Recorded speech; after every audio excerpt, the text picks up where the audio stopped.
Okay, the level 8. So I may or may not have demonstrated this in your lesson, the paradiddle rhythm.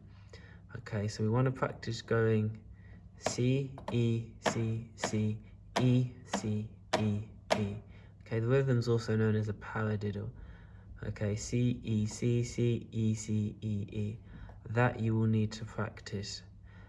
First, let's set up our instrument, glockenspiel, level octave 6. So I'm gonna go to percussion and glockenspiel and octave 6. So I'm gonna go Z, C, Z, Z, C, Z, C, C. That's the first part, and the second part is just the same pattern, but opposite.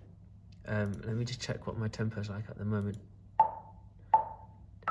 That's gonna be a bit too quick because we're doing semi-quavers now. So I'm gonna go down to maybe 65, and then I can record it. Let's call this part A.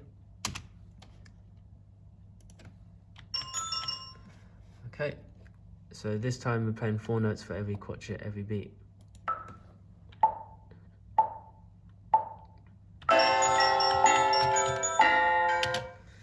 Okay, I just recorded it once. Let's have a look. We're gonna need to zoom in.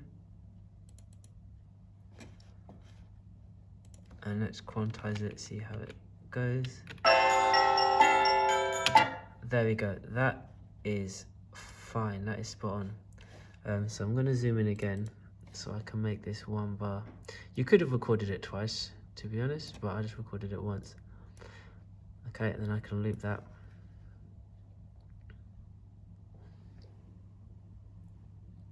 Yeah, that's fine. Let's have a listen.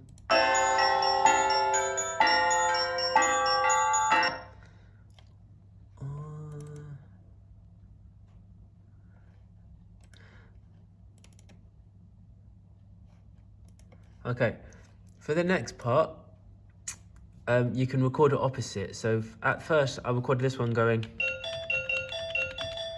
What I can do for the next part is just do that opposite by going C, V.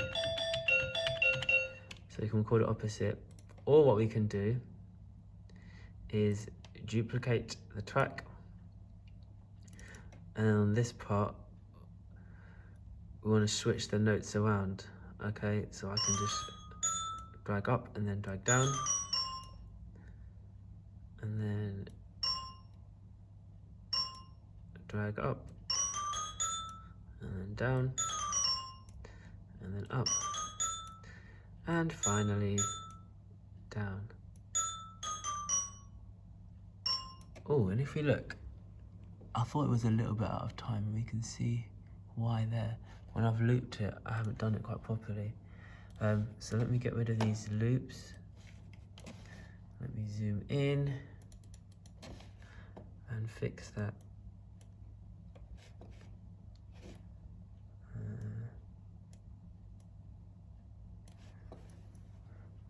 So if you see there, these need to be in line with 1.3.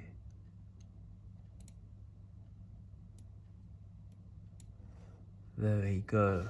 Okay, so zoom out, and then we can loop these. That's better. Now, because we've used exactly the same instrument, if we look at our notation, we've got C at the same time, C and E at the same time, then E and C at the same time, and C and E at the same time. So what we're going to get is just going to sound like a 2-note chord, if you have a listen. Because they're alternating and playing the same, it's exactly the same sound because it's MIDI. On the real Gamelan, they'd be slightly out of tune with each other. So there's 2 things we can do. If we're using our headphones, we can just pan left and right. So you'll get a really cool interlocking effect when you listen with your headphones. So have a go at doing that first.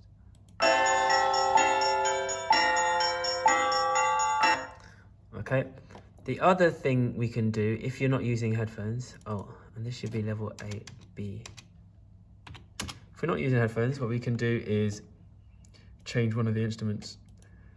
You could try maybe xylophones or tubular bells. So if you have these 2 as different sounds, that can create a bit of an effect as well.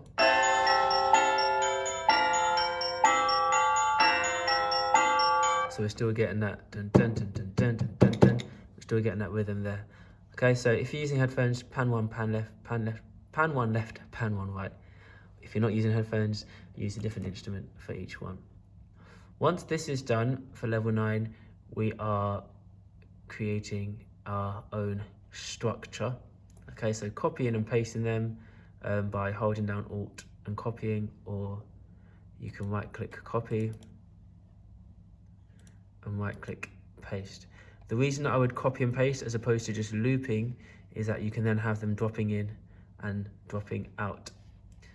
If we go to my original one, I'm going to save this because,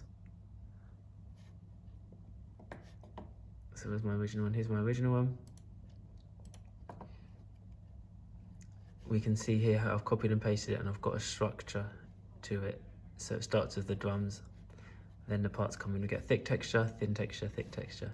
So this is a level 9 because there's a structure with a varying texture.